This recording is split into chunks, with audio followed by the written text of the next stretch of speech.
نحمده ونصلي ونسلم على رسوله الكريم أما بعد فأعوذ بالله من الشيطان الرجيم بسم الله الرحمن الرحيم وعد الله الذين آمنوا منكم وعملوا الصالحات ليستخلفنهم في الأرض كما استخلف الذين من قبلهم وقال النبي صلى الله عليه وسلم الخلافة بعدي في أمتي 30 سنة سبحان ربك رب العزة عما يصفون وسلام على المرسلين والحمد لله رب العالمين. ارباب علم و دانش،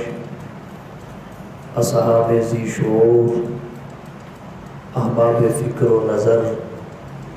اہل خرد و عقل، معزز علماء کرام، بالخصوص استاذ العلماء حضرت مولانا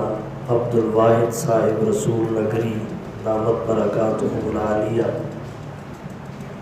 حضرت مولانا قاضی مراد اللہ صاحب، حضرت مولانا فضل الہادی صاحب، حضرت مولانا احسان اللہ قاسمی صاحب،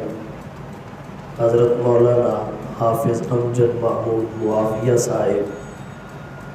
حافظ عبد الجبار صاحب، دیگر معززین، آج کی یہ نشست خلافت راشدہ سیمینار کے اہم عنوان سے معنون ہے۔ خلافت راشدہ اور خلفائے راشدین اہل سنت والجماعت کی دو اصطلاحات ہیں۔ آج کی گفتگو میں مختصر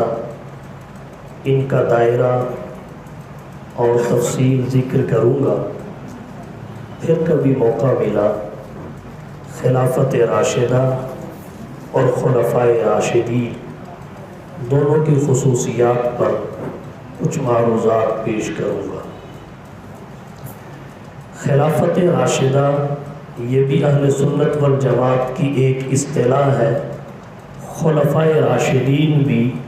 اہل سنت والجماعت کی ایک اصطلاح ہے۔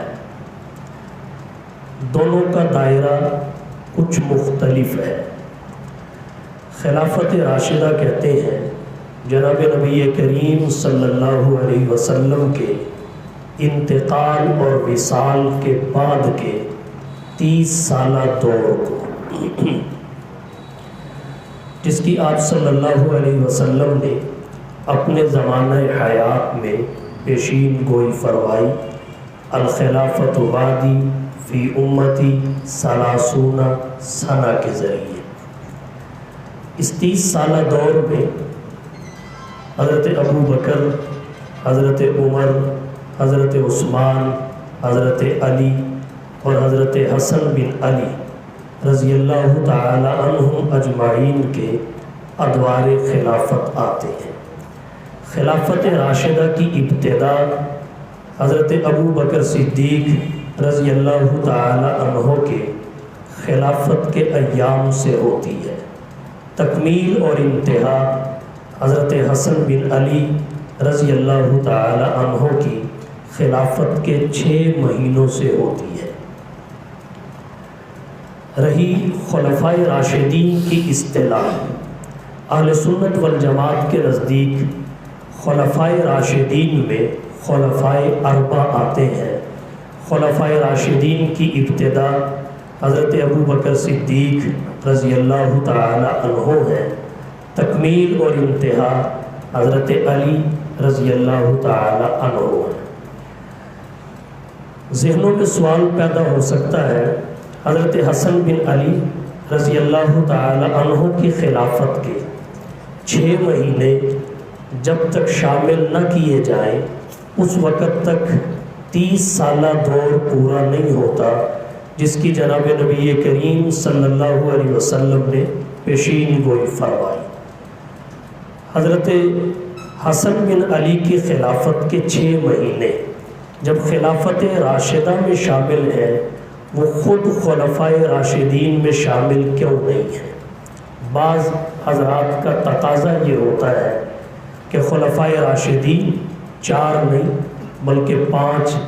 یا 6 ہونے چاہیے۔ حضرت حسن بن علی اور حضرت امیر معاویہ رضی اللہ تعالی عنہما کے حوالہ سے تقاضا کیا جاتا ہے کہ یہ بھی خلفائے راشدین میں شمار کیے جانے چاہیے۔ اس کے جواب میں چند باتیں عرض کرنا چاہوں گا۔ حضرت حسن بن علی رضی اللہ تعالی عنہ کی خلافت کے 6 مہینے وہ خلافت راشدہ میں شامل ہیں، لیکن حضرت حسن بن علی رضی اللہ تعالی عنہ اصطلاحی طور پر اہل سنت والجماعت کی جو اصطلاح ہے وہ خلفائے راشدین میں شامل اور داخل نہیں ہے۔ خلفائے راشدین خلفائے اربعہ ہی ہیں، اور اس کی پہلی وجہ تو یہ ہے جناب نبی کریم صلی اللہ علیہ وسلم نے فرمایا العبرۃ بالخواتیم، اعتبار خاتمہ کا ہوتا ہے، آخری حالات کا ہوتا ہے، اور یہ بات مسلمات میں سے ہے۔ حضرت حسن بن علی رضی اللہ تعالی عنہ خلافت سے دستبردار ہو گئے تھے۔ ان کا خلافت سے دستبردار ہونا ایک تاریخی حقیقت، مسلمہ حقیقت اور تاریخی سنگ میل ہے جس نے خلفائے راشدین کے لیے ایک حد فاصل قائم کر دی۔ حضرت حسن بن علی رضی اللہ تعالی عنہ چونکہ آخری ایام میں خلیفہ نہیں تھے، خلافت سے دستبردار ہو کر انہوں نے حضرت معاویہ رضی اللہ تعالی عنہ کے ہاتھ پر بیعت کر لی تھی۔ اس وجہ سے ان کی خلافت کے 6 مہینے وہ خلافت راشدہ تو کہلائیں گے، اس میں شامل ہوں گے، لیکن ان کا شمار خود خلفائے راشدین میں نہیں ہوگا۔ دوسری وجہ یہ ہے خلفائے راشدین میں وہ شخصیات آتی ہیں جن کی خلافت کاملہ ہو، اور خلافت راشدہ یہ خلافت کاملہ کی صفت ہے، اور خلافت کاملہ اس خلیفہ کی ہوتی ہے جس کا انتقال خلافت پر ہوا ہو، بوقت وفات وہ مسند خلافت پر متمکن ہو۔ حضرت حسن بن علی رضی اللہ تعالی عنہ اس اعتبار سے کامل خلیفہ نہیں تھے، ان کی خلافت کاملہ نہیں تھی۔ سمجھانے کے لیے عرض کرنا چاہوں گا، اہل علم نے لکھا ہے حضرت عثمان بن عفان رضی اللہ تعالی عنہ کو جناب نبی کریم صلی اللہ علیہ وسلم نے وصیت فرمائی، ترمذی شریف میں ہے، مشکات میں بھی ہے، یا عثمان انہ لعل اللہ یقمصک قمیصا فإن ارادوک علی خلعہ فلا تخلعہ لهم۔ اس روایت کے تحت اہل علم نے لکھا ہے اگر بالفرض والمحال حضرت عثمان بن عفان رضی اللہ تعالی عنہ خلافت سے دستبردار ہو جاتے، قمیص خلافت اتار دیتے، تو خلفائے راشدین کی اصطلاح حضرات شیخین تک محدود ہو جاتی۔ حضرت عثمان بن عفان اور حضرت علی المرتضیٰ رضی اللہ تعالی عنہما بھی خلفائے راشدین میں شمار نہ کیے جاتے۔ تو خلافت راشدہ کے بعد دوسری اصطلاح خلفائے راشدین کی ہے۔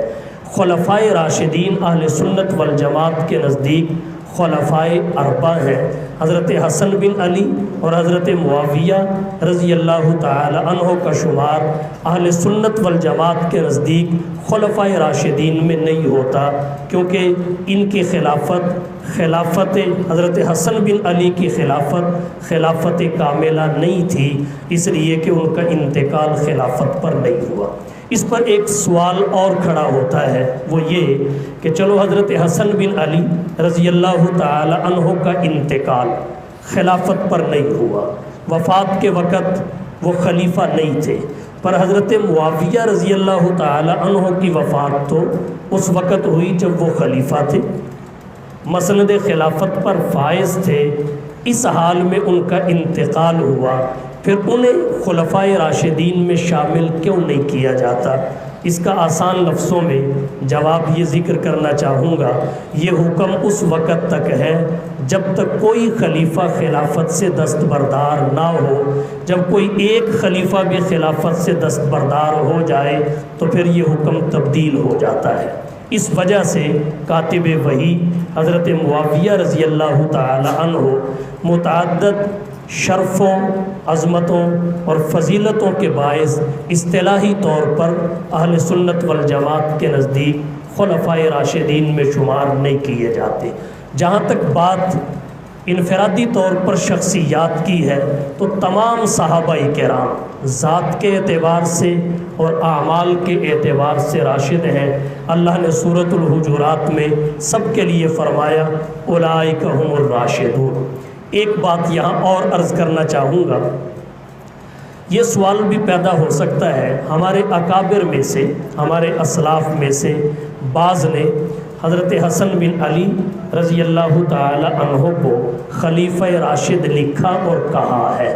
تو جب ہمارے اکابر اور اسلاف نے حضرت حسن بن علی رضی اللہ تعالی عنہ کو خلفائے راشدین میں ذکر فرمایا تو پھر آپ کیسے کہتے ہیں کہ خلفائے راشدین خلفائے اربعہ ہی ہیں؟ اس کا جواب یہ ہے، ہمارے اکابر اور اسلاف میں سے بعض بزرگوں نے حضرت حسن بن علی رضی اللہ تعالی عنہ کو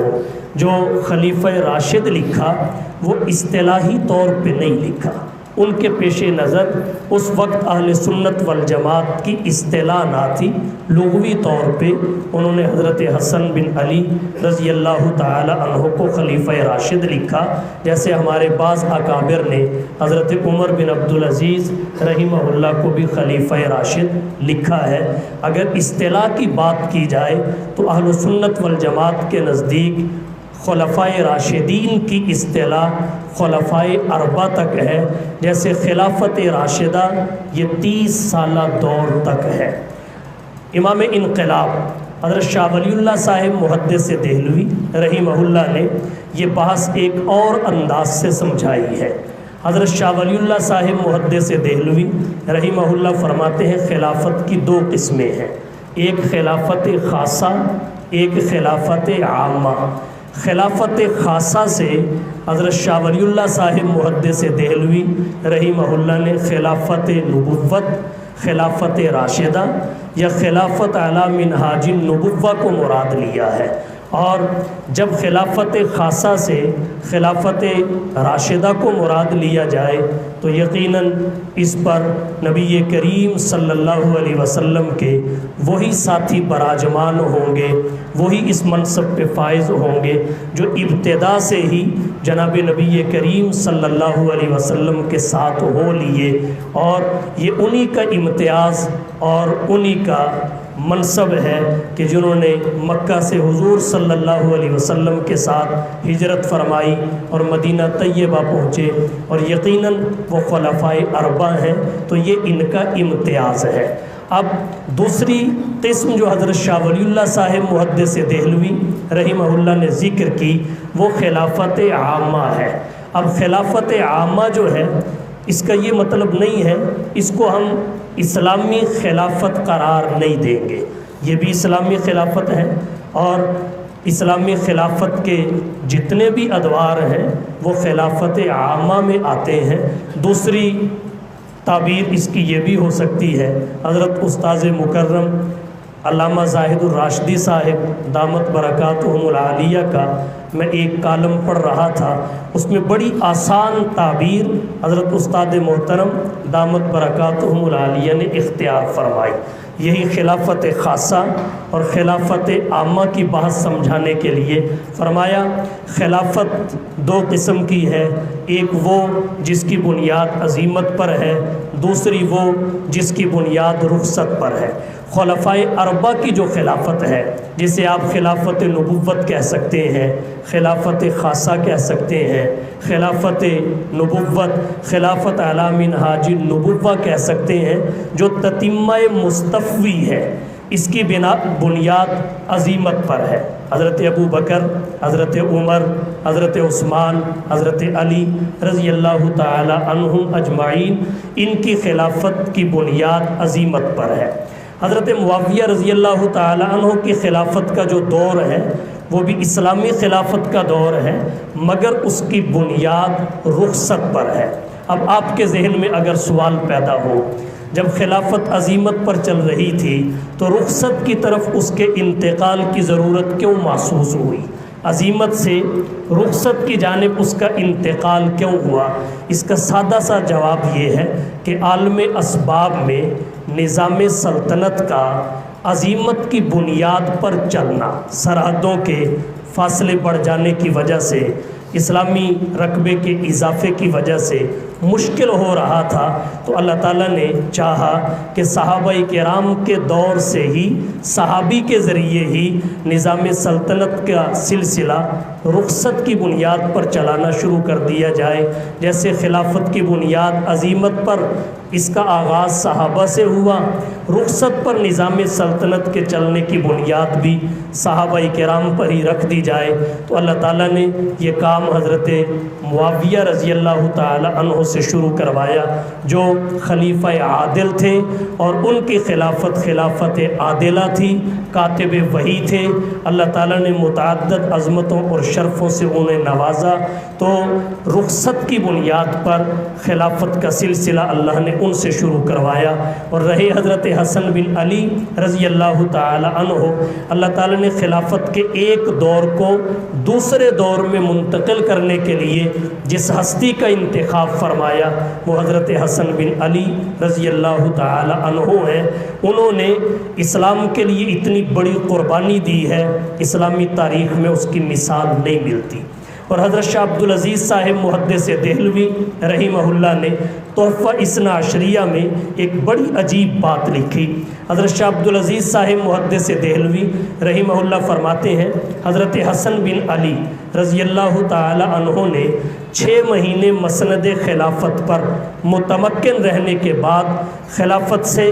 دستبردار ہو کر حضرت معاویہ رضی اللہ تعالی عنہ کے ہاتھ پر بیعت کر لی۔ اس وقت ان سے بہتر شاید اس منصب کے لیے اور کوئی نہیں تھا، تو انہوں نے 6 مہینے کے بعد خلافت کے منصب پر قائم رہنا گوارا نہیں کیا۔ وجہ اس کی حضرت شاہ عبدالعزیز صاحب رحمہ اللہ نے یہ لکھی، انہیں حضور صلی اللہ علیہ وسلم کی یہ حدیث پہنچ چکی تھی، الخلافت بعدی فی امتی 30 سنہ، اور انہیں یہ بھی پتہ چل چکا تھا کہ اب 30 سال مکمل ہو چکے ہیں، تو نبی کی پیشین گوئی کے پیش نظر انہوں نے خلافت سے دستبردار ہو کر حضرت معاویہ رضی اللہ تعالی عنہ کے ہاتھ پر بیعت کر لی۔ حضرت حسن بن علی کے ساتھ حضرت حسین بن علی رضی اللہ تعالی عنہ بھی تھے۔ تو معلوم یہ ہوا خلافت راشدہ اور خلفائے راشدین یہ دونوں اہل سنت والجماعت کی 2 اصطلاحات ہیں۔ خلافت راشدہ اس 30 سالہ دور کو کہتے ہیں جو حضور صلی اللہ علیہ وسلم کے بعد آپ صلی اللہ علیہ وسلم کی وفات سے ملا ہوا ہے۔ اس میں خلفائے اربعہ کا زمانہ خلافت آتا ہے، اور حضرت حسن بن علی رضی اللہ تعالی عنہ کی خلافت کے 6 مہینے آتے ہیں۔ اس کی ابتدا حضرت ابو بکر صدیق رضی اللہ تعالی عنہ کا زمانہ خلافت ہے، انتہا حضرت حسن بن علی رضی اللہ تعالی عنہ کا زمانہ خلافت ہے۔ دوسری اصطلاح خلفائے راشدین کی، اس کی ابتدا حضرت ابو بکر صدیق رضی اللہ تعالی عنہ ہے، اور اس کی انتہا حضرت علی المرتضی رضی اللہ تعالی عنہ ہے۔ تتمہ کے طور پر ایک بات مزید وضاحت سے ذکر کر دیتا ہوں، جب خلفائے راشدین میں خلفائے اربعہ ہیں، 5 تن نہیں ہے، حضرت حسن بن علی رضی اللہ تعالی عنہ اصطلاحی طور پر خلفائے راشدین میں نہیں ہے، تو حضرت معاویہ رضی اللہ تعالی عنہ حضرت حسن بن علی کے بعد خلیفہ بنے، تو ان کا شمار خلفائے راشدین میں بطریق اولا نہیں ہوگا۔ رہے صحابہ کرام رضی اللہ تعالی عنہم اجمعین، تو ذات اور اعمال کے اعتبار سے سب کے سب راشد ہیں۔ اللہ نے سورۃ الحجرات میں سب کو اولئک هم الراشدون کہا ہے۔ تو یہ دو اصطلاحات تھیں، ان کا میں نے مختصر تعارف آپ کی توجہ کی نظر کیا، اور ان کی دونوں کی خصوصیات پھر کبھی موقع ملا تو آپ کے سامنے رکھوں گا۔ ایک بات 2-4 منٹ کی اور عرض کر دیتا ہوں، خلفائے راشدین کے 4 میں انحصار پر قرآن کریم کا اگر مطالعہ کیا جائے، اس کی آیت استخلاف کے تحت مفسرین کے اقوال اور تفسیرات پڑھی جائیں تو خلفائے راشدین خلفائے اربع ہیں۔ اس نظریہ کی مزید تقویت اور پختگی ہو جاتی ہے، اس لیے کہ خلافت خلفائے اربع کی موعودہ فی القرآن ہے، اور یہ ماضی کے سیغے، اگرچہ ماضی میں حال کے معنی کا احتمال بھی ہوتا ہے، لیکن منکم نے اس احتمال کو ختم کر دیا، اور یہ بات پکی ہو گئی کہ ایمان بھی وہ ماضی میں لائے، اعمال صالحہ بھی ماضی میں کیے، اور مدینہ میں نزول آیت کے وقت وہ موجود بھی ہوں، مخاطب بھی ہوں، تو یہ خلفائے اربع ہی ہیں۔ انہی سے اللہ نے اس آیت میں خلافت کا وعدہ کیا، اور اسی کو اللہ نے پورا کرتے ہوئے خلفائے اربع کو خلافت عطا کی۔ اس آیت کی روشنی میں اگر دیکھا جائے تو خلفائے راشدین خلفائے اربع ہیں، اور پھر نبی کریم صلی اللہ علیہ وسلم کی احادیث کو دیکھا جائے، آپ نے اسی ترتیب کو قائم رکھا، ارحم امتی بامتی ابو بکر واشدہم فی امر اللہ عمر واصدقہم حیاء عثمان واقضاہم علی۔ اسی ترتیب کے ساتھ آپ صلی اللہ علیہ وسلم نے چاروں کو ذکر کیا بلا فصل از نبوت، اور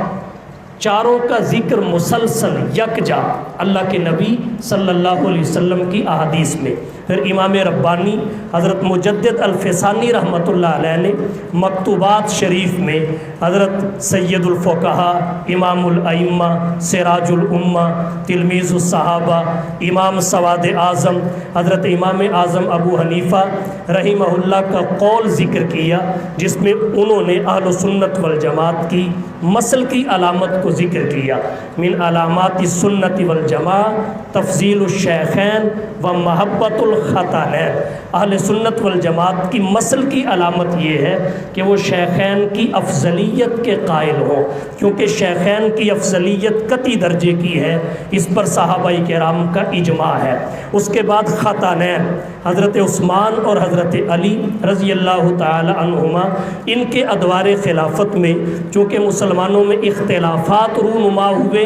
اس کی وجہ سے کسی کے دل میں ان کی کدورت نہ آ جائے، تو مسل کی علامت اہل سنت والجماعت کی امام صاحب رحمۃ اللہ علیہ نے یہ ذکر کی، محبت الخطانین، اختلافات اور ان کے دور میں پیش آنے والے معاملات کو پس پشت ڈال کر نبی کی دامادی کی نسبت کو پیش نظر رکھتے ہوئے ان کے ساتھ دل سے محبت کرنا، یہ اہل سنت والجماعت کے عقیدے کا مرکزی نقطہ ہے۔ اس کے بعد آپ محدثین کرام کا ذوق ملاحظہ کریں تو آپ امام بخاری رحمۃ اللہ علیہ کی کتاب المناقب کو دیکھ لیجئے، مسلسل اور مرتب طور پر خلفائے اربع کے مناقب کا ذکر کرتے ہیں۔ اگر حضرت حسن بن علی، ان کے بعد حضرت معاویہ خلفائے راشدین میں اصطلاحاً شامل ہوتے تو وہ بعد میں حضرت جعفر بن ابی طالب کے مناقب کو ذکر نہ کرتے، بلکہ حضرت حسن بن علی کا ذکر لے کر آتے۔ خلفائے اربع کے ساتھ ان کا ذکر نہیں کیا،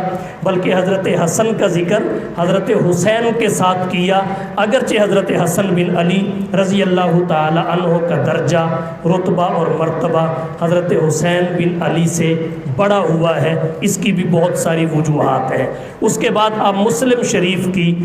کتاب الفضائل کو دیکھ لیجئے، مسلم شریف کے کتاب الفضائل میں بھی خلفائے اربع کے فضائل امام مسلم رحمۃ اللہ علیہ نے اسی ترتیب سے ذکر کیے، پہلے حضرت ابو بکر، پھر حضرت عمر، پھر حضرت عثمان، پھر حضرت علی، اس کے بعد حضرت حسن کے یا حضرت معاویہ معاویہ کے فضائل نہیں بلکہ حضرت سعد بن ابی وقاص اور حضرت طلحہ و زبیر کے فضائل، حضرت حسن کے فضائل حضرت حسین کے ساتھ آگے جا کے ذکر کیے۔ ترمذی کے ابواب المناقب کو دیکھ لیجئے، اس میں ترتیب بھی یہی ہے اور ہمارے اکابر اسی پہ قائم ہیں۔ تو خلافت راشدہ کی اصطلاح کا مطلب کیا ہے اور خلفائے راشدین کی اصطلاح کا مطلب کیا ہے، دائرہ کیا ہے، یہ میں نے آپ کی توجہ کی نظر کیا۔ اور اسد الغابہ فی معرفت الصحابہ میں لکھا ہے خلفائے اربعہ سے عقیدت و محبت اور ان سے اپنی نسبت اور تعلق کا اظہار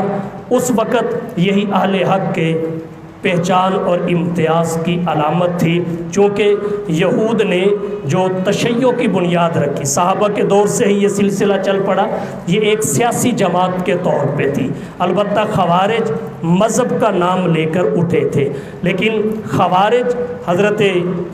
ابو بکر، حضرت عمر، حضرت عثمان اور حضرت علی رضی اللہ تعالی عنہ کے بارے میں اس محبت و عقیدت کے قائل نہیں تھے جس کے صحابہ کرام قائل تھے۔ اسد الغابہ میں لکھا ہے حضرت عبداللہ بن خباب رضی اللہ تعالی عنہ سے خوارج نے انہیں گھیر کر سوال کیا، فَسَأَلُوهُ عَنْ أَبِي بَكْرٍ وَعُمَرَ وَعُثْمَانَ وَعَلِيٍّ، ان کے بارے میں سوال کیا کہ آپ ان کو کیا سمجھتے ہیں، تو انہوں نے کہا کہ خیر پہ سمجھتا ہوں، تو انہوں نے انہیں شہید کر دیا۔ تو خلفائے اربعہ سے نسبت، تعلق اور محبت کا اظہار اس دور میں اہل حق ہونے کی علامت سمجھا جاتا تھا۔ یہ خلفائے راشدین ہیں۔ اللہ تعالی ہمیں بھی ان اصطلاحات پر اور اہل سنت والجماعت کے عقائد و نظریات پر استقامت اور ثابت قدمی نصیب فرمائے۔ وآخر دعوانا ان الحمد للہ رب العالمین۔ تبارك الذي نزل الفرقان على